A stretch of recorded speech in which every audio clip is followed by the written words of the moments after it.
Hi Telugu మిత్రులకు స్వాగతం. Welcome friends. మార్కెట్లో మనం అవైలబుల్గా ఉన్నా లేకపోయినా అవి మన కోసం వెయిట్ చేయవు కదా. So we missed yesterday's video. Okay, but ఏంటంటే మార్కెట్లో ఏమీ అలజడి లేదు, చూసారా? మార్కెట్లో అలజడి లేదు. ఎందుకని అలా అంటే రిజల్ట్ టైము, రిజల్ట్స్ ఎలా ఉంటాయి, let us wait and watch. కంగారుగా బుల్స్ కానీ బేర్స్ కానీ కంగారు పట్టడం లేదు. సో అగ్రెసివ్ నేచరు బయర్స్లోను సెల్లర్స్లోను, బుల్స్లోను బేర్స్లోను కొరవడింది. That is missing. జస్ట్ ఎట్లా అంటే బిగ్ ప్లేయర్స్ లేరు అని చెప్పొచ్చు ఒక రకంగా. బిగ్ ప్లేయర్స్ యాబ్సెంట్ అయితే ఏమవుతుందంటే ఇంట్రాడే ప్లేయర్స్ బయింగ్లు సెల్లింగ్లు అటు ఇటు జస్ట్ చేసుకుంటుంటారు. That's what happening nowadays. ఎందుకంటే ఈరోజు టీసీఎస్ రిజల్ట్ వచ్చింది. ఎస్, ఒక 2% ప్రాఫిట్ పెరిగింది. టీసీఎస్ లాంటి పెద్ద కంపెనీకి 2% అంటే ఇన్ టర్మ్స్ ఆఫ్ క్రోర్స్ బాగానే ఎక్కువే ఉంటుంది. బట్ ఓకే, మార్కెట్ రెవెన్యూ మాత్రం మార్కెట్ ఎక్స్పెక్ట్ చేసిన దాని మీద కొంచెం ఎక్కువగానే వచ్చింది. బట్ స్టిల్ మార్కెట్ విశ్వసించటం లేదు. ఐటీ ఇండస్ట్రీ గ్రోత్ వస్తుందన్న విషయం కొద్దిగా it is taking with a pinch of salt. అందువల్ల ఇప్పుడు ఇన్ఫోసిస్ ఇప్పుడు ఏంటంటే ఐటీని కొంచెం పక్కన పెట్టచ్చు అని అనిపిస్తున్నది ఫర్ ది టైం బీయింగ్. మరి ఐటీని పక్కన పెడితే ఏ ఇండస్ట్రీకి వెళ్ళాలి అంటే, ఇండస్ట్రీ అంటే గ్రోత్లో ఎనర్జీ సెక్టర్ ఒకటి ఉంది, ఎనర్జీ పవర్ సెక్టర్ ఒకటి ఉంది, తర్వాత రియల్ ఎస్టేట్ ఒకటి ఉంది. ఇన్ఫ్రా అని చెప్పొచ్చు కానీ బట్ రియల్ ఎస్టేట్ ఎట్లా ఓకే, ఇన్ఫ్రా అని రియల్ ఎస్టేట్ అనుకోండి. జాగ్రత్తగా సెలెక్టివ్గా ఉండాలి. బట్ ఇప్పుడు బడ్జెట్ వస్తున్నదే, ఓ పక్కన రిజల్ట్స్ వస్తున్నాయి, ఇంకో పక్కన బడ్జెట్ వస్తున్నది. ఇప్పుడు ఏమిటి చేయటం అంటే నేనైతే బెటర్ వెయిట్.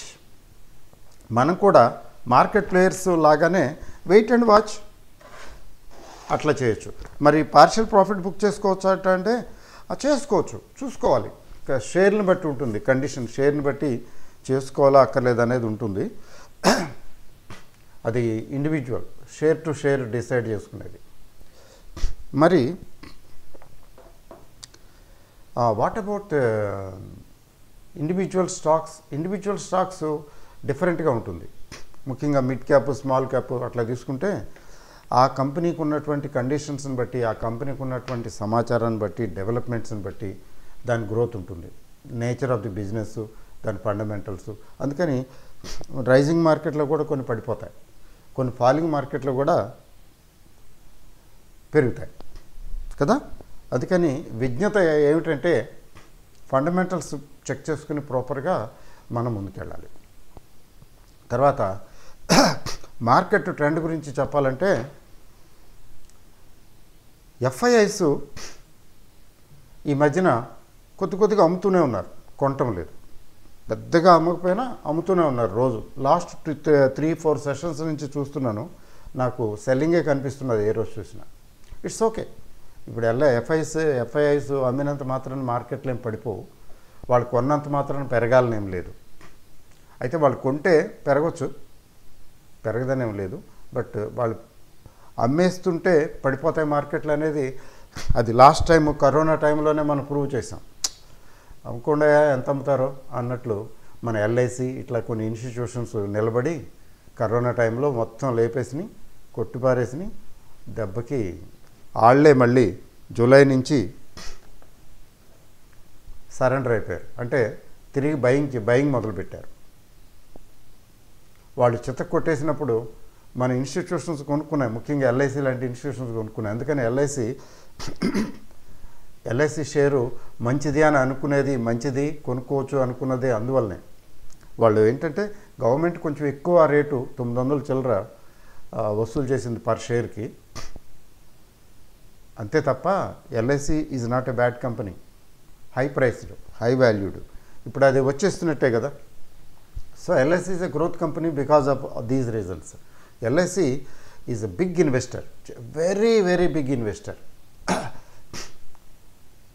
ఒక 25,000 కోట్లు, 20,000 కోట్లు, 10,000 కోట్లు, అది 10,000 కోట్లు పెట్టండి అంటే 10,000 కోట్లు అట్లా నిమిషంలో పెట్టేయగలరు. అట్లా అన్నమాట. So LIC is a big player. LIC లాంటి ప్లేయర్స్ ఉండటం వల్ల ఇప్పుడున్న పరిస్థితుల్లో ఎఫ్ఐఎస్ ఇండియన్ మార్కెట్స్ని ఇన్ఫ్లుయెన్స్ చేయలేరు, కొద్దిగా చేయగలరు అంతే. తర్వాత ఏంటంటే ఇండివిజువల్గా సిప్ మోడ్లో ఇన్వెస్ట్మెంట్స్ బాగా వస్తున్నాయి. మ్యూచువల్ ఫండ్స్లో సిప్ మోడ్లో చాలామంది పెడుతున్నారు, లాభాలు కనపడుతుంటే 10 మందికి చెప్తారు, నువ్వు కూడా వచ్చి పెట్టు, వాళ్ళ సిస్టర్కో, బ్రదర్ ఇన్ లాకో, ఫ్రెండ్కో చెప్పరా. అట్లా ఏంటంటే ఈక్విటీ కల్చరు ఒక పక్కన గ్రో అవుతున్నది. దాంతో సేవింగ్స్ స్టాక్ మార్కెట్కి వస్తున్నాయి, ఇంకా రావాలి. This is not enough. అయితే ఇండివిజువల్ స్టాక్స్లో ఇన్వెస్ట్ చేసేటప్పుడు ఎంత జాగ్రత్తగా ఉండాలి. మనం స్టాక్స్ షాకులు ఇస్తుంటాయి, కరెంట్ షాకు లాగా ఇస్తుంటాయి కదా. ఇచ్చినప్పుడు మనం అన్నిటికీ ప్రిపేర్ అవ్వాలి. ఈక్విటీస్లో ఇన్వెస్ట్ చేసినప్పుడు ఆ షాక్ ఒక్కోసారి గట్టిగా ఉంటుంది, ఒక్కోసారి ఏంటంటే ఊరికే లైట్గా ఉంటుంది, ఒకసారి చాలా గట్టిగా ఉంటుంది. చూడండి, ఫర్ ఎగ్జాంపుల్ మీకు స్టోరీ పాలిక్యాబ్. నేను ఈరోజు స్టాక్స్ గురించి ఎక్కువ మాట్లాడతాను. మార్కెట్ ఏముందిలేండి, మార్కెట్ ఓకే పాజిటివ్గానే ఉంది, but not very much positive, గొప్పగా ఏం కాదు, ఓకే. ఎందుకు ఇలా ఉందంటే market is wait and watch మోడ్లో ఉంది. రిజల్ట్స్ తర్వాత బడ్జెట్ వీటిని చూసుకుని దాన్ని బట్టి ఇప్పుడు ఏంటంటే మధ్యలో ఒక్కో రోజు 2 రోజులు పెరగటం, ఒక్కో రోజు 2 రోజులు తగ్గటం అని ఇంతకుముందే అనుకున్నాం కదా. పెద్ద విశేషం ఉంది, రేంజ్లో నడుస్తున్నది. ఈ రేంజ్లో ఎన్ని రోజులు నడుస్తుందో మనం చూడాలి. అందుకని పెద్ద యాక్టివిటీ ఇంప్రూవ్మెంట్ ఏం లేదు. ఆల్ టైమ్ హైకి లేకపోతే వెళ్ళాలంటే 200 పాయింట్లు, 250 పాయింట్లు పెరిగితే ఒక్క రోజులో ఆల్ టైమ్ హైకి వెళ్ళిపోతుంది, రికార్డ్ హైలోకి వెళ్ళిపోలేదా? కానీ వెళ్ళటం లేదు. బయర్స్ సెల్లర్స్ అక్కడ ఈక్వల్గానే ఉన్నారు. బయర్స్ సెల్లర్స్ స్ట్రెంగ్త్ ఈక్వల్గా ఉంది. పెద్ద అగ్రెసివ్ ప్లేయర్స్ లేరు, అగ్రెసివ్గా బాగా లార్జ్ స్కేల్లో చేసే ప్లేయర్స్ లేరు, అది విషయం. సో పాలిక్యాబ్ గురించి విన్నారు కదండి మీరు, విన్నారో లేదో. This is down 21% today. ఏంటండి నెగిటివ్ న్యూస్ చెప్తారంటే, నెగిటివ్ పాజిటివ్ అన్నీ ఓకే, ఎవ్రీథింగ్ ఈజ్ ఓకే లైఫ్లో. ఎందుకు? ఇది వైర్స్ కేబుల్స్ మ్యానుఫ్యాక్చర్ చేసేది. వైర్స్ కేబుల్స్ ఇండస్ట్రీ సదాబహార్ కదా. India is a growing economy. తర్వాత పర్ క్యాపిటల్ ఇన్కమ్ పెరుగుతున్నది, ఇన్కమ్స్ పెరుగుతున్నాయి, సేవింగ్స్ పెరుగుతున్నాయి. So people are bent up on spending. ఖర్చు పెట్టడానికి ఏమి వెనకాడటం లేదు, ఎందుకంటే డబ్బులు వస్తున్నాయి. సో ఈ ఇండస్ట్రీస్ ఎసెన్షియల్స్లోకి వస్తాయి ఆల్మోస్ట్. ఎసెన్షియల్ కాదనుకోండి, ఎసెన్షియల్లో వస్తాయి. ఎఫ్ఎంసీజీ కాదు, డ్యూరబుల్సే. కన్జ్యూమర్ డ్యూరబుల్స్ కేటగిరీలో తీసుకురావచ్చు. ఎందుకంటే కొంచెం ఒకసారి వైర్లు అవి కొనుక్కున్నామంటే రోజు కొనుక్కోం కదా. సో వాట్ హ్యాపెండ్ అంటే, ఇది ఎంత బాగా పెరిగింది, ఎంత చక్కగా వచ్చిందంటే నేను చెప్పేదే ఉంది. సుమారు 5,000కి దగ్గరికి వెళ్ళింది. అంతకుముందు ఇంతకన్నా ఎక్కువ వెళ్ళిందో లెటస్ సి, గ్రాఫ్లో చూద్దాంలేండి. ఈరోజు ఒక్కరోజు 1000 రూపాయలు పడిపోయింది. ఇప్పుడు ఎంత ఉంది అంటే ఈరోజు క్లోజింగ్ 3878.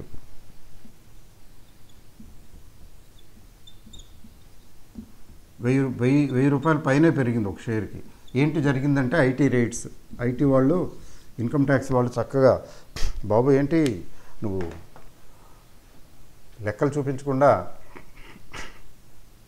క్యాష్లో కూడా అమ్ముతున్నావు, అసలు క్యాష్లో అమ్మకూడదు, రికార్డుల్లో కనపట్టలేదు సేల్స్. యాక్చువల్గా నీ actual sales are more than what your records are showing. కోటి 2 కోట్లు అయితే పర్వాలేదు, వందల్లో వేలల్లో అయితే అని కోటి 2 కోట్లైనా పట్టుకుంటారు, అది వేరే సంగతి. వేలల్లో అయితే ఇంకేముంది, ఇంతే సంగతులు. అంటే ఇక్కడ ఇన్కమ్ ట్యాక్స్ వాళ్ళు పట్టుకున్నది ఇన్కమ్ ట్యాక్స్తో సరిపోదు.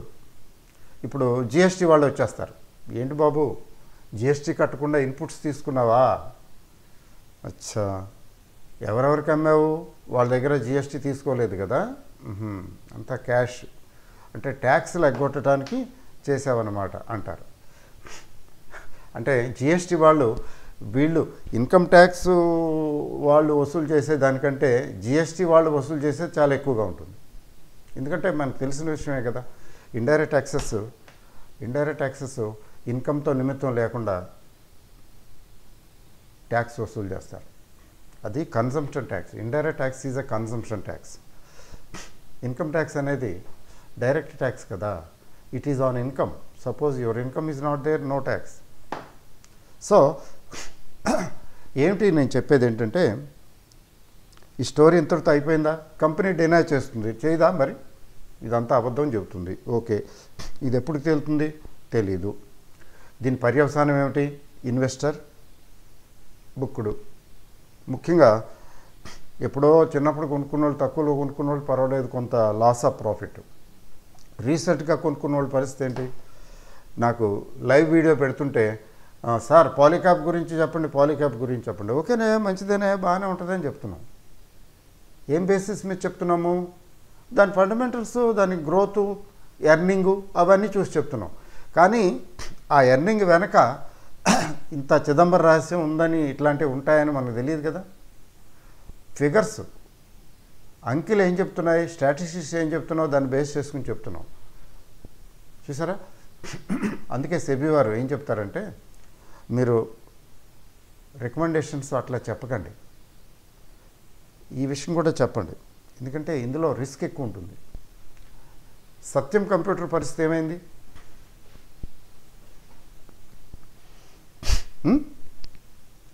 అలాగే anything can happen to any company, any day, any time. ఇప్పుడు పాలిక్యాబ్ అయిపోయింది, ఇంతే సంగతిలో చిత్తగించవాలని నేను అనటం లేదు. అయితే ఈ పాలిక్యాబ్ ఇక్కడితో ఆగిపోతుందా అంటే ఇంకా తగ్గొచ్చు కూడా. చెప్తున్నాను కదా, జిఎస్టీ ఇంప్లికేషన్స్, మిగతా ట్యాక్సులు, డైరెక్ట్ ఇండైరెక్ట్ ట్యాక్సులు రెండు ఉన్నాయి. జిఎస్టీ వాళ్ళు వచ్చేస్తారు. ఇప్పుడు ఇన్కమ్ ట్యాక్స్ వాళ్ళు రీసెర్చ్, ఇన్వెస్టిగేషన్ చేసి తీసినటువంటి రికార్డులు జాబితా షేర్ చేసుకుంటుంది, చేయమంటారు. చక్కగా ఇన్కమ్ ట్యాక్స్ వాళ్ళు జిఎస్టీ వాళ్ళకి ఇస్తారు, జిఎస్టీ వాళ్ళు వచ్చి పట్టుకుంటారు. ఈ జిఎస్టీ వాళ్ళు పట్టుకున్నారంటే చాలా ఎక్కువ డబ్బులు వసూలు చేస్తారు. అది కన్జంప్షన్ ట్యాక్స్ కదా, పర్చేజ్ మీద, సేల్స్ మీద ట్యాక్స్ పడుతుంది కదా. పైగా ఇప్పుడు ఇన్పుట్ ట్యాక్స్ క్రెడిట్ ఇస్తారా? That is questionable. ఎందుకంటే నువ్వు ఫ్రాడ్ చేసావు కాబట్టి కుదరదంటారు, అట్లా అనమాట. ఇంతేకాకుండా దీని తాలూకు ఇలాంటి సేమ్ ఇండస్ట్రీ, కేబుల్స్, వైర్స్ ఉన్నటువంటి మ్యానుఫ్యాక్చరింగ్, సప్లయింగ్ ఇండస్ట్రీస్ మీద కూడా దీని ఇంపాక్ట్ పడవచ్చు.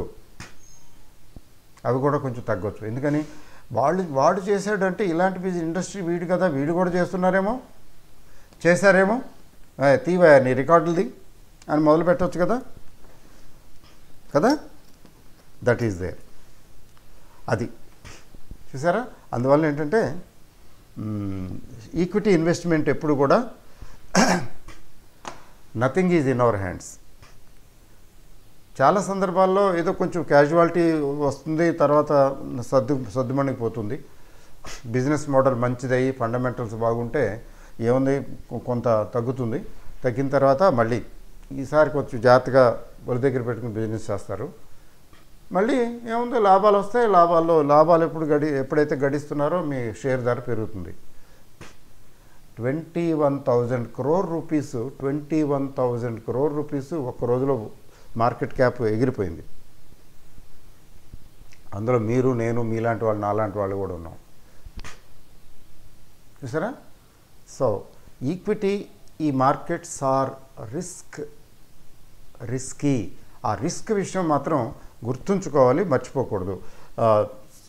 జస్ట్ ఓకే ఫినోలెక్స్ కేబుల్స్ గురించి మనం ఏం చేద్దామంటే ఫస్ట్ ప్రిలిమినరీ బేసిక్ ఇన్ఫర్మేషన్ తీసుకుందాం. జస్ట్ ఈరోజు మరి నేను షేర్ల గురించి మాట్లాడదామని కంకణం కట్టుకున్నాం కదా. ఏంటిది ఇప్పుడు పాలీక్యాబ్ కదండి, పాలీక్యాబ్.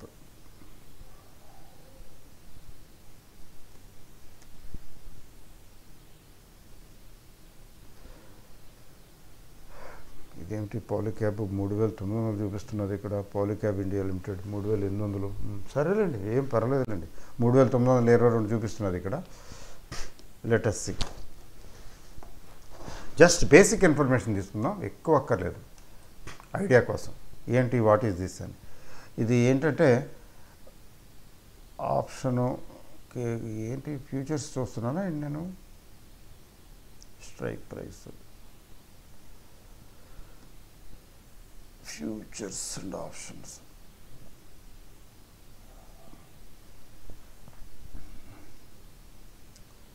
పాలీక్యాబ్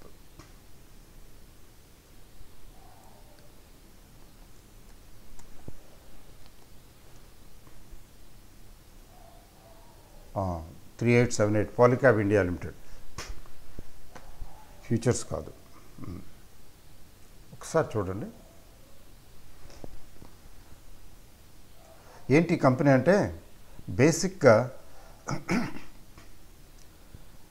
ఇది 52 వీక్ హై 5,733. బాప్రే, 4,400 దగ్గర ఉంది. అక్కడి నుంచి 3,800కి వచ్చింది. దీని హై తీసుకుంటే 5,700లో సగం చేస్తే 3,000కి దగ్గర ఉంది కదా. 2,900 2,800 సగం అయిపోవచ్చు కూడా, ఆశ్చర్యం లేదు. అయితే 6 మంత్స్లో 9% రిటర్న్ ఇచ్చిందట. 1 ఇయర్లో 45% రిటర్న్ ఇచ్చిందట. దీని ఫేస్ వాల్యూ 10 రూపాయలు. Okay, market cap 73,000. పెద్ద company, large company. Large cap అయింది, ఏముంది ఓవర్ పీరియడ్ ఆఫ్ టైం, ఒరిజినల్గా కాదంతా. PE ratio 45. అంటే 45 పిఈ దగ్గర ఈ కంపెనీ స్టాక్ను కొంటున్నారంటే దీని మీద ఎంత కాన్ఫిడెన్స్ ఉందో చూడండి. Price book 8 times. బాప్రే. డెలివరబుల్స్ 36% అంట. Dividend yield 0.4%. అంతా బాగానే ఉంది, చక్కగా ఉంది కదా. 200-day moving యావరేజ్కి 200-day moving average 4422. ప్రస్తుతానికి ఇది 200-day మూవింగ్ యావరేజ్కి దిగువకు వచ్చేసింది. అంటే గ్రాఫ్ చెప్తుందండి మనకి. గ్రాఫ్ ఏం చెప్తుందో తెలుసా, మనకు తెలీదు. సిమ్మరింగ్ ఒక కంపెనీ సర్కిల్స్కి, కంపెనీ దగ్గర వాళ్ళకి తెలుస్తుంది. అట్లాంటిది ఏదైనా ఉంటే వాళ్ళు ఏం చేస్తారంటే మెల్లిమెల్లిగా చక్కగా సీక్రెట్గా కొద్దిగా అమ్ముకుంటారు, మనకి చెప్పరు.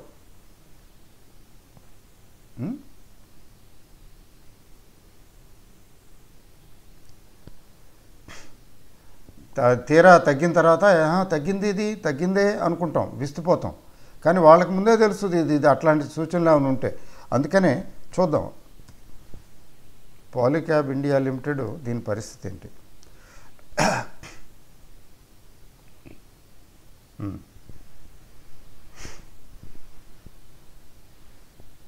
ఇది 3 నెలల ముచ్చట. 3 నెలల ముచ్చట కాదు, మీకు లాస్ట్ 3 months ఒకసారి చూపిస్తాను. ఉండండి, చూస్తూ ఉండండి. లాస్ట్ 3 months గ్రాఫ్ ఎలా ఉంది. ఇది లాస్ట్ 3 monthsలో ఒక హై 5,453. తర్వాత తగ్గింది. ఎక్కడికి తగ్గింది? 4,800 చిల్లర. అంటే అదొక లెవెల్. అక్కడి నుంచి మళ్ళీ పికప్ అయింది. ఈ పికప్ అయిందంతా మిస్లీడింగే. 5,600 చిల్లర ఇది హై. 5,600 5,700 అంటే ఆల్ టైమ్ హై వచ్చింది కదా. 52 వీక్ హై ఇక్కడే ఉందన్నమాట. ఆ తర్వాత దిస్ ఈజ్ ద పాయింట్. ఎక్కడ 5,300 దగ్గర. ఆ తర్వాత ఏముంది, ఒకరోజు గట్టిగా తగ్గింది. ఈరోజు అయితే ఇంకా అసలు అడ్రస్, రెండో రోజు కొద్దిగా ఏదో రికవర్ అయినట్టు కనిపించి మళ్ళీ పడిపోయింది. అంటే ఫాలింగ్ నైఫ్ మోడ్లో ఉంది. చేయబడితే చేతులు కాలిపోతాయి. ఏడిఎక్స్లో రెడ్ లైన్ చూడండి, అమాంతంగా ఎగిరిపోయింది. ఏముంది, ఎంఏసిడీలు, ఆర్ఎస్ఐ ఎక్కడ దిగిపోయిందో చూడండి, ఎంతగానో వెళ్ళిపోతుంది. 7 అంట, 7, 10, 12 అంట ఆర్ఎస్ఐ. ఇది దీని చరిత్ర, దీని విషయం 4 years 5 years తీసుకుంటే కొంచెం విపులంగా కనబడుతుంది. చూడండి ఎంత గ్రోత్ వచ్చిందో. అసలు అడ్రస్ అసలు ఎక్కడ అడ్డు ఆపు లేకుండా. ఇది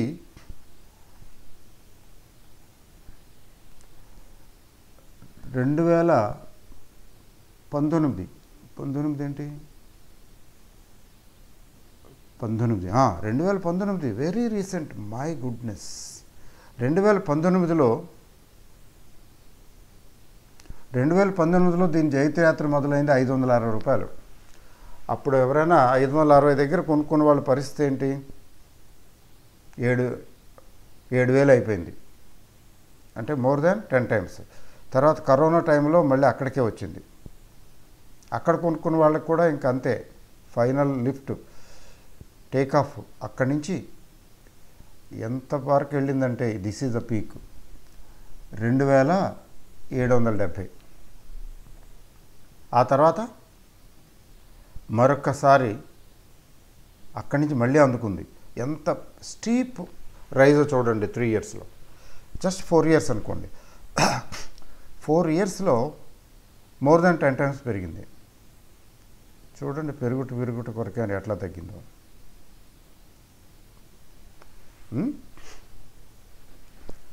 సో 3,600 ఇక్కడ సపోర్ట్లు, రెసిస్టెన్స్లు, టెక్నికల్స్ పనిచేయవు. ఇట్లాంటి న్యూస్ ఉన్నప్పుడు, మార్కెట్లో ఏదైనా న్యూస్ ఉన్నప్పుడు ఎక్కడికి వెళ్ళిపోతుందో అది టెక్నికల్స్ చెప్పలేవు. 3,073 అదొక లెవెల్. ఏదైనా కానీ ఇప్పుడు అర్థమైంది ఏంటంటే, ఇది మకుటంలోని మహారాజులాగా వెలిగి ఒక్క దెబ్బకి ఫినిష్. చూసారా? So there is something wrong with the promoters integrity. అదే కదా దాని అర్థం కదండి. Promoters integrity was questionable. మరి మరొక షేర్ డిస్కస్ చేస్తాను. నాకు ఎందుకనో ఈరోజు షేర్ల గురించి డిస్కస్ చేయాలనిపించింది. మరొక షేరు ఏమిటండి ఆ షేర్ అంటే, ఇట్స్ మై ఫేవరెట్ షేర్. చాలాసార్లు డిస్కస్ చేశాను కదా. దీని సంగతి ఏంటంటే, మరి మీ దగ్గర ఉంటే ఏం చేయాలండి మమ్మల్ని అంటే, మీరు చూడండి ఇంకొంచెం తగ్గే అవకాశం ఉంది అంతే. అది మరి ఏమవుతుంది, ఎలా అవుతుంది, ఎన్ని మరుపులు తిరుగుతుంది, ఎంత కంపెనీకి నష్టం వస్తుంది అనేది ఇప్పుడు అంచనా వేయలేము. ముందు అవన్నీ ప్రూఫ్లు అవన్నీ ఉంటాయి కదా, ఎస్టాబ్లిష్ చేయాలి. సో ఫింగర్స్ క్రాస్డ్, మనం దీన్ని గురించి ఏమీ చెప్పలేము. అయితే ఈ సెంటిమెంట్ వల్ల ఇంకొంచెం తగ్గే అవకాశం ఉంది. కేర్ఫుల్గా ఉండండి. ఫ్రెష్గా ఇట్లాంటప్పుడు కొనుక్కోకూడదు. అట్లీస్ట్ అంటే కొనుక్కోవటం ఎట్లా అంటే, ఏం కాదులే అని కొనుక్కోవటం. ఏం కాదులే కొనుక్కోవటం అంటే లాటరీ లాంటిది. ఇప్పుడు అదాని ఉంది, పడిపోయింది, భయంకరంగా పడిపోయింది, పడేశారు. మరి అక్కడ కొనుక్కున్నారు, ఫిషింగ్ ఇన్ ట్రబుల్డ్ వాటర్స్. కొంతమంది అక్కడ కొనుక్కున్నారు పడిపోయినప్పుడు, అబ్బో తర్వాత బోల్డ్ డబ్బులు వచ్చేసినాయి. కానీ అట్లాంటివి చేస్తే, అట్లాంటివి చేయొచ్చా చేయకూడదు అంటే, మామూలుగా అయితే ఇన్ ప్రిన్సిపల్ చేయకూడదు. కానీ కొనుక్కున్నారు, డబ్బులు వచ్చినాయి. అట్లానే అన్నీ వస్తాయా? అదాని నిజం చెప్పాలంటే స్పెషల్ కేసు, మీ అందరికీ తెలిసిన విషయమే. So one has to be very careful about investment in stock market. అందుకని don't put all eggs in one basket. All eggs in one బాస్కెట్లో ఎప్పుడు పెట్టకూడదు. తర్వాత కొంచెం పీక్ లెవెల్కి వచ్చినప్పుడు, బాగా పీక్ అనుకున్నప్పుడు కొంచెం ప్రాఫిట్స్ కూడా బుక్ చేసుకోవాలి, చేసుకుంటే కొంచెం బాగానే ఉంటుంది. మరి వాట్ ఈజ్ పీక్, ఇందులో పీక్ ఏది ఇది చెప్పడం కష్టం. పెరుగుతున్నంతసేపు పెరగనవటమే, ఎక్కడైనా ఏదైనా తేడా వస్తే అక్కడ కొట్టిపారేయటమే, బయటకు వచ్చేయటం, లేకపోతే కొంచెం కొంత పోర్షను తీసేసి ప్రాఫిట్ బుక్ చేసుకుని కూర్చోవటం. So but whatever it is, investment అంటే ఈక్విటీ ఇన్వెస్ట్మెంట్ అంటే అలాగే ఉంటుంది. ఇది అయిపోతుంది పోతుందని చెప్పడానికి ఏం లేదు. కొంచెం లాస్ వస్తుంది, ట్యాక్స్లు అవి చాలా ఎక్కువగా కట్టాల్సి వస్తుంది. అది దానివల్ల ఏంటంటే దాని ఇంపాక్టు క్యాష్ అవుట్లో, దాని ఇంపాక్టు, తర్వాత దాని గుడ్ విల్ గ్లామర్ దెబ్బతింటుంది. ఇట్లాంటి షేర్లు కొనడానికి ముందుకు రారు ఎవరు. ఎట్లా అంటే ఇందులో ఎఫ్ఐఐస్ వాళ్ళు వీళ్ళు చాలా ఎక్కువ మందే ఉన్నట్టున్నారు. వాళ్ళు ఏం చేస్తారంటే ఈ కంపెనీ జోలికి వెళ్ళరు ఇంకా. అది ఓకే. సో మరి ఇంకో కంపెనీ చెప్పడం మర్చిపోయాను. నేను రోజు అనుకుంటున్నాను, ఆ మధ్యన మోతీలాల్ ఓస్వాల్ నాస్డాక్ 100 ఎప్పుడో నాస్డాక్ 10,000 ప్లస్ ఉన్నప్పుడు చెప్పాం కదా కొనుక్కోవచ్చు ఈటీఎఫ్ అని. నాకు మెసేజ్లు పెడుతున్నారు, ఇంకా పెడుతున్నారు. ఇప్పుడు 50% దాకా ప్రాఫిట్ ఉంది. 50% 11 months 12 months అయింది, కూల్ ప్రాఫిట్. మరొకసారి చెప్తున్నాను, ఇక్కడ ప్రాఫిట్ బుక్ చేసుకోవచ్చు. అమెరికా వాళ్ళ షేర్లు మనం ఎందుకు కొనుక్కున్నాం అంటే అది చౌకగా దొరికింది కాబట్టి కొనుక్కున్నాం. అలాగే షాంఘై హ్యాంగ్సెంగ్లో కూడా ఏమైనా ఉంటే, ఇట్లాంటివి ఏమైనా ఉంటే చౌకగా కొనుక్కుంటే బాగుంటుందేమో కదండి, మళ్ళీ రికవర్ అయినప్పుడు బాగా వస్తాయి అంటే నాకు తెలియదు. అమెరికా కాబట్టి నాస్డాక్ కాబట్టి చెప్పాను, కానీ మిగతా మనం తీసుకోలేము. ఓకే, 50% ప్రాఫిట్ వస్తున్నది, ప్రాఫిట్ బుక్ చేసుకోవచ్చు, ఏం పర్వాలేదు. ఇండెక్సే కదా, ఏదో అయిపోతుందేమో, మళ్ళీ 500% వెళ్ళిపోతుందేమో, అందకుండా వెళ్ళిపోతుందేమో, 500% వెళ్ళదు కదా, ఇండెక్స్ కాబట్టి కూల్గా ప్రాఫిట్ ఎంజాయ్ చేస్తే సరిపోతుంది. నేను ఏ షేర్ని చెప్తున్నానంటే next Mahanagar gas limited. This is my favourite share. ఎప్పుడు నేను ఛానల్ స్టార్ట్ చేసిన రోజు నుంచి కూడా, అప్పుడు 1000 రూపాయలు 900 అట్లా ఉండేది, అప్పుడు కూడా తక్కువేం కాదు. అప్పుడు కూడా దీని గురించి మాట్లాడేవాడిని. తర్వాత మధ్యలో కొద్దిగా ఏమైందంటే ఇందులో ప్రమోటర్స్ షెల్ కంపెనీ వాళ్ళు అనుకుంటా, ఈ అమెరికన్ కంపెనీ ఏదో మొత్తానికి పార్ట్నరే, ఇందులో పార్ట్నర్ అంటే ఇందులో ఈక్విటీలో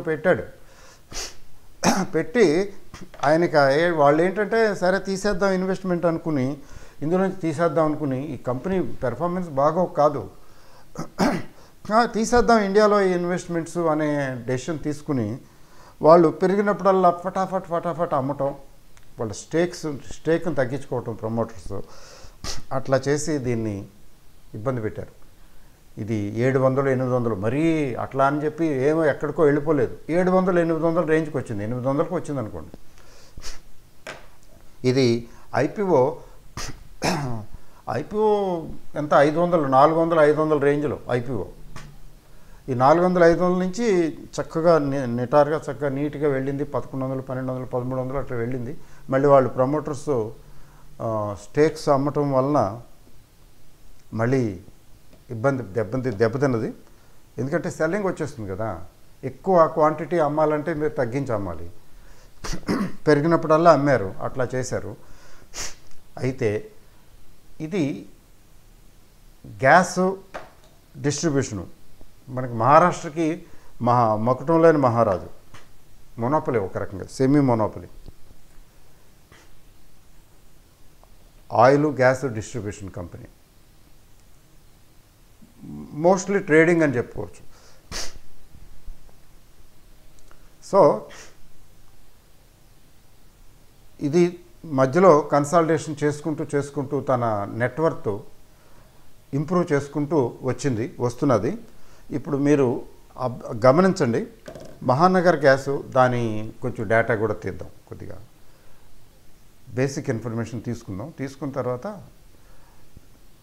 గ్యాప్ చూద్దాం, దీని పొజిషన్ చూద్దాం. మహానగర్ గ్యాస్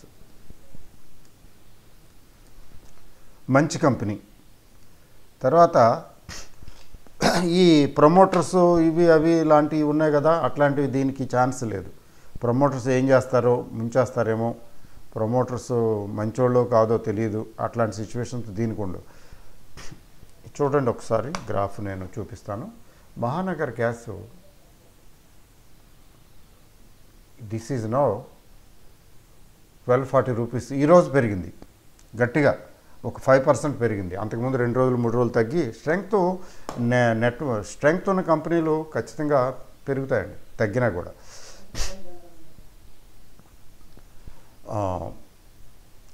ఇది 1240 గ్యాస్ డిస్ట్రిబ్యూషను. తర్వాత 52 వీక్ లో 830, హై 1252, అంటే జస్ట్ 50%. 800 కల్లా 1200 అయింది. అంటే రేంజ్ చాలా తక్కువ ఉంది, హై రేంజ్ కాదు, అంటే స్లో అండ్ స్టడీ. తర్వాత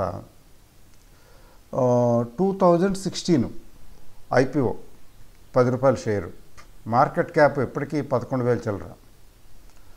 అయితే లాస్ట్ 6 మంత్స్లో 12% రిటర్న్ ఇచ్చింది, 13% రిటర్న్ ఇచ్చిందట. అయితే లాస్ట్ 1 ఇయర్లో మాత్రం 43% రిటర్న్ ఇచ్చింది. అంతవరకు ఓకే. దీని వర్కింగ్ మిగతావి చూడండి. పిఈ రేషియో ఎంత ఉందండి? 10. Your honour note this point అంటారే, చాలా ఇంపార్టెంట్ పాయింట్ చూడండి. స్టడీ గ్రోత్ ఉన్నటువంటి కంపెనీ. తర్వాత కన్సిస్టెంట్గా డివిడెండ్ చూడండి 1.36%, నాట్ బ్యాడ్. డెలివరబుల్స్ 64%, అంటే డెలివరీ కోసం కొనుక్కునేవాళ్ళు 64% ఉన్నారు. తర్వాత ప్రైస్ బుక్ పెద్ద ఎక్కువ ఇబ్బంది ఏం లేదు. ఈపీఎస్ 116 రూపాయలు. అంటే కన్సిస్టెంట్గా డివిడెండ్ పే చేస్తూ గ్రోత్ పాత్లో ఉన్నటువంటి ఒక కంపెనీ 10 PE దగ్గర ఉంది. అంటే దాన్ని బట్టి చూడండి, దీనికి 200 డేస్ మూవింగ్ యావరేజ్ 10.59, 10.60 అనుకోండి. ఇప్పుడు 1200 ఉంది. అంటే this is trading above 200 day moving average. అంటే ఇది బుల్లిష్గానే ఉంది కదా. దీని 50 డే మూవింగ్ యావరేజ్ 1115, అంటే షార్ట్ టర్మ్ కూడా బాగానే ఉంది. ఎందుకంటే 50 డే మూవింగ్ యావరేజ్ అంటే లాస్ట్ 50 డేస్లో కూడా బాగుంది, లాస్ట్ 200 డేస్లో కూడా బాగానే ఉంది. లాస్ట్ 50 డేస్లో లాస్ట్ 200 డేస్ యావరేజ్ కంటే ఎక్కువ ఉంది. అంటే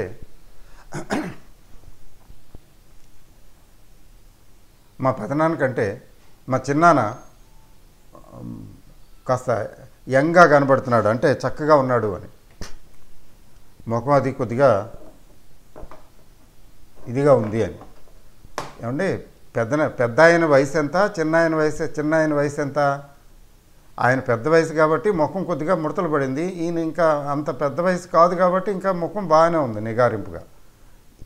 ఈయన పాత పడితే అప్పుడు అవుతుందేమో. అలాగే లాస్ట్ 50 డేస్ బాగుంటే లాస్ట్ 200 డేస్ కంటే కూడా లాస్ట్ 50 డేస్ బాగుంటే దాని అర్థం ఏంటంటే ప్రజెంట్ పొజిషన్ కూడా బాగుంది అని అర్థం. లేకపోతే గతమెంత ఘనకీర్తి కలవడా అని అవుతుంది. ఒకప్పుడు బాగుంది కానీ ప్రస్తుతం బాగోలేదు, అట్లాంటి వాటి జోలికి వెళ్ళకూడదు. సో కమింగ్ ఇవి 50 డేస్ వర్కింగ్ బాగుంది. అంటే అది 1100 ఉంటే 50 days moving average 200 days moving average కంటే ఎక్కువ ఉంటుంది. జనరల్గా ఉండాలి, ఉంటేనే అది ఆ కంపెనీ బాగున్నట్లు లెక్క. లేకపోతే టెక్నికల్గా అంత ఆలోచించాలి అని అర్థం. ఓకే. తర్వాత బ్యాలెన్స్ షీటు అందులోకి వెళ్ళటం ఎందుకులేండి, నేను చెప్పేస్తాను, ఎక్కువ టైం పట్టేస్తుంది. దీని రిటర్న్ ఆన్ ఈక్విటీ 24% ఉందండి. ఇంకేం కావాలి? చాలా important measure. Return on equity లేదా రిటర్న్ ఆన్ క్యాపిటల్ ఎంప్లాయిడ్ తీసుకోండి. ఇది ఆల్మోస్ట్ డెట్ ఫ్రీ కంపెనీ. వీళ్ళకి అప్పులే ఉంటాయి, అప్పులు చాలా తక్కువే. అది చెక్ చేయండి, నేను ఎక్కడో చూశాను, ఇక్కడ చూడటం లేదు.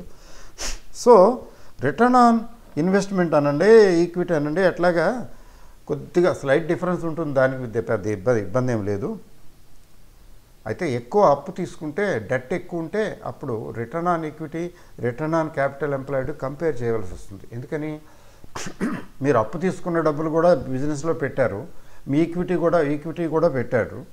మీ డబ్బులు బయట డబ్బులు పెట్టినప్పుడు దానికి వడ్డీ కట్టాలి కదా. దాన్ని ఏమంటాం, డెట్ సర్వీసింగ్ అంటాం. కాబట్టి ఎంతో అది బయట నుంచి తీసుకురావటం వలన ఎక్స్ట్రా ఎంత సంపాదిస్తున్నాం, ఇంక్రిమెంటల్ రెవెన్యూ ఏంటి అది చెక్ చేసుకోవాలి. ఇంక్రిమెంటల్ రెవెన్యూ అంటే అప్పుడు ఏంటంటే, మీరు అప్పు తెచ్చిన దానికి వడ్డీ ఎంత అవుతున్నది, X అవుతున్నది. పోనీ ఫర్ ఎగ్జాంపుల్ 1000 రూపాయలు తీసుకొస్తే 1000 రూపాయలకి తీసుకొచ్చాము, 10 రూపాయలు వడ్డీ కడుతున్నాం అనుకుందాం. 1000 కోట్లకి 10 కోట్లు వడ్డీ కడుతున్నాం అనుకుందాం. మరి అంతకన్నా ఎక్కువ మిగులుతున్నదా, ఎర్నింగ్ అంతకన్నా ఎక్కువ ఉందా, ఎక్కువ ఉందా అది చెక్ చేసుకోవాలి. లేకపోతే అప్పు తీసుకొచ్చి పెట్టడం ఎందుకు, వడ్డీ కంటే ఎక్కువ సంపాదించగలగాలి కదా ఆ డబ్బులతోటి, ఆ డబ్బులు పెట్టి. లేకపోతే పెట్టడం ఎందుకు, వడ్డీలకే చాలట్లేదు వచ్చిన ఆదాయం అంటే ఏంటి అర్థం, మీకు సర్ప్లస్ లేదు. సర్ప్లస్ లేనప్పుడు మీరు రాంగ్ డెసిషన్. ఇప్పుడు అలా కాదు కదా. తర్వాత ఇంట్రెస్ట్కి మీరు పెట్టింది పెట్టుబడి అంటే మీకు వచ్చే, మనం ఎట్లా అంటే ఎర్నింగ్ బిఫోర్ ట్యాక్స్ అట్లా తీసుకుందాం, ఎబిటా అందాం, earning before interest and tax ఎంత ఉంది, ప్రాఫిట్ ఆఫ్టర్ ట్యాక్స్ ఏంటి, ఈ ప్రాఫిట్ ఆఫ్టర్ ట్యాక్స్ మామూలుగా ఎట్లా ఉంది, ఎన్ని రెట్లు ఉంది, ఇంట్రెస్ట్ కవరేజ్ అయితే ఎన్నిసార్లు ఎన్ని రెట్లు కవర్ చేస్తున్నది, ఇది చెక్ చేసుకోవాలి. సో అట్లా తీసుకున్నట్లయితే ఇది డెట్ ఫ్రీ కంపెనీ, ఆల్మోస్ట్ పెద్ద డెట్ లేదు. 24% రిటర్న్ ఆన్ క్యాపిటల్ ఎంప్లాయిడ్ అంటే పెట్టిన క్యాపిటల్ మీద 1/4 24-25% సంపాదిస్తున్నదంటే రాజుల్లో రాజు రారాజేగా. అన్ని ఫండమెంటల్స్ బాగున్నాయి. తర్వాత దీని ప్రమోటర్స్ని శంకించ పని లేదు, ఎందుకంటే మనదంతా ఇది గవర్నమెంట్ ఇది కదా, public sector involvement. Okay, public sector involvement ఉంది ఇందులో. తర్వాత nature of the business oil gas distribution కదా. ఇప్పట్లో దీనికి ఇవన్నీ తగ్గదు కదా బిజినెస్కి. ఇంకా 4-5-6 సంవత్సరాలు ఇంకా చాలా బాగుంటుంది. అట్లీస్ట్ ఎంత మీకు ఎలక్ట్రిక్ వెహికల్స్ వచ్చినా ఏమొచ్చినా కూడా. మరి గ్యాస్, వంట గ్యాసు, ఆ గ్యాసు అన్నీ కూడా ఉన్నాయి కదా, అన్నీ ఉన్నాయి వీళ్ళకి. మరి ఇప్పుడు 10 PE దగ్గర ఉంది. అనలిస్టులు ఏం చేస్తారంటే, ఇది ఎంత PE ఉంది, 10 ఉంది. ఇప్పుడు మరి ఎంత PE వరకు దీన్ని కొనుక్కోవచ్చు అది చూసుకుంటారు. తర్వాత ఫార్వర్డెడ్, ఇది ఇప్పుడు ఉన్న ఈపీఎస్ నెక్స్ట్ గ్రోత్ ఎంత ఉండొచ్చు. ఇప్పుడు ఈపీఎస్ 100 రూపాయలు ఉందనుకోండి, దీని ఈపీఎస్ ఎంత ఉందో చెప్తాను అన్నాడు. ఈపీఎస్ 116 ఉంది, నెక్స్ట్ ఎంత ఉండొచ్చు, ఈపీఎస్లో ఎంత గ్రోత్ ఉండొచ్చు, దాన్ని బట్టి పిఈ ఇంకా తగ్గుతుంది కదా. ఈపీఎస్ పెరిగినప్పుడు పిఈ తగ్గుతుంది. ఆ పిఈ కవర్ చేయడానికి ఫర్ ఎగ్జాంపుల్ పిఈ 8కి వచ్చేసే అవకాశం ఉంది. దీన్ని బట్టి చూస్తే ఫార్వర్డ్ ఇది ఈ గ్రోత్ని బట్టి చూస్తే నెక్స్ట్ పెరిగిన ఈపీఎస్కి ఎర్నింగ్ పర్ షేర్కి ఇది 8కో వస్తుంది. అంటే 11-12 వరకు కొనుక్కోవచ్చు అనుకున్నారు అనుకోండి. ఈ 8ని ఇప్పటి నుంచి కొనుక్కుంటూ వెళ్ళిపోయి 10-11 వచ్చే వరకు కొంటారు. ఆ తర్వాత కొనడం మానేస్తారు. అట్లా ఏమవుతుందంటే షేర్ల ధరలు పెరుగుతాయి. అంటే వాళ్ళు కొనటం వల్లే కాదు, వాళ్ళు కొనటం వల్ల మిగతా వాళ్ళు కొంటుంటారు. తర్వాత వీళ్ళలాగే క్యాలిక్యులేషన్స్ వేసేవాళ్ళు ఇంకా ఉంటారు కదా, అట్లా అన్నమాట. అంత టెక్నికల్గా మనం చూడక్కర్లేదు ఇన్వెస్టర్గా. బట్ ఏంటంటే profit making company, dividend paying company ఏమండి, తర్వాత లో పిఈ, కన్సిస్టెంట్ గ్రోత్ ఎన్ని ఉన్నాయి, అట్లా సెలెక్ట్ చేసుకుని కంపెనీలు కొనుక్కుంటే మార్కెట్లు పడిపోయినా కూడా మన డబ్బులు పోవంటే మార్కెట్ పడినప్పుడు ఇవి తగ్గుతాయి, కానీ మళ్ళీ రికవర్ అయిపోతాయి. 790 800 రేంజ్కి వెళ్ళిపోయింది షేర్ ఇది ఒకప్పుడు, కానీ నిలబడింది కదా. ఇవాళ 1200 అంటే what I feel, what I believe, it is available at a very reasonable price. అయితే ఇన్వెస్టర్గా మనం ఏం చేయాలంటే, ఇన్వెస్టర్గా ఎప్పుడు కూడా ఇది కొనుక్కోవాలని చూసుకోవటం తప్పులేదు, కానీ ఆ పర్టికులర్ షేరు తగ్గిన రోజునే కొనుక్కోవాలి. ఇవాళ 2% తగ్గింది, లేదా ఇవాళ 1% తగ్గింది, లెట్ మీ ట్రై. లేదా కొద్దిగా తగ్గుతూ ఉంది ఈ మధ్యన 2-3 రోజులు 4 రోజుల నుంచి, సరే ఇప్పుడు కొనుక్కుంటాను. లేకపోతే ఇంకో పద్ధతి ఉంది, ఒక నెలలో ఏ టైంలో అయితే తగ్గుతుందో ఆ టైంలో ఇన్స్టాల్మెంట్ లాగా కొంత కొనేయటం, సిప్ లాగా, సపరేట్గా సిప్ పెట్టుకోకుండా ఇన్స్టాల్మెంట్లా కొనేయటం. ఇప్పుడు ఈ వారం మార్కెట్ కూడా కొద్దిగా ఇదిగానే ఉంది, తర్వాత ఇది కూడా తగ్గిందే, సరే ఈ టైంలో కొంటాను. అలా ప్రతి నెల కొనుక్కునే వెళ్ళొచ్చు, కొద్ది కొద్దిగా కొనుక్కుంటూ వెళ్తే అది ఆ పర్టికులర్ మంత్లో తగ్గిన రోజుల్లోనే, పెరిగిన రోజుల్లో కాము కూర్చోవటం. అట్లా కూడా ఇన్వెస్ట్ చేసుకుని, ఎంత ఇన్వెస్ట్ చేద్దాం అనుకుంటాం అంత చేసుకుని అక్కడ ఆపేయటం, క్లోజ్ చేసేయటం. Equity investments give very very decent returns if you know the art of investment. అంతేకాదు, మార్కెట్ సైకిల్స్ ఉంటాయి కదా, పడిపోయినప్పుడు కుంగిపోవటం, పెరిగిపోయినప్పుడు పొంగిపోవటం ఏ ఉండకూడదు, ఆ ఎమోషన్స్ ఉండకూడదు. గ్రోత్ స్టాకు పద్ధతిగా నడుపుతున్నటువంటి, సంసారపక్షంగా నడుస్తున్నటువంటి కంపెనీలు ఎంచుకొని వాటిలో ఇన్వెస్ట్ చేసేసి ప్రశాంతంగా కూర్చోవాలి. అయ్యో అది కొనుంటే 80% వచ్చి ఉండేది, ఇది కొంటే 25% వచ్చింది, అలా ఆలోచించకూడదు. ఇట్స్ ఓకే, ఇది వస్తుందేమో, నేను చూస్ చేసుకున్న కంపెనీ మంచిదే కదా, ఎందుకు ఆలోచించడం, అట్లా ఉండాలి. అది కాకుండా కొంచెం లాంగ్ టర్మ్ పర్స్పెక్టివ్ ఉండాలి, అప్పుడు బాగుంటుంది. సో మీ అభిప్రాయాన్ని తెలియజేయండి. నేను ఈరోజు కొంచెం డిఫరెంట్ వేలో మాట్లాడాను కదా, ఈ వీడియో కదా ఈరోజు. Please offer your comments, I would like to see. All the best, thank you, good night.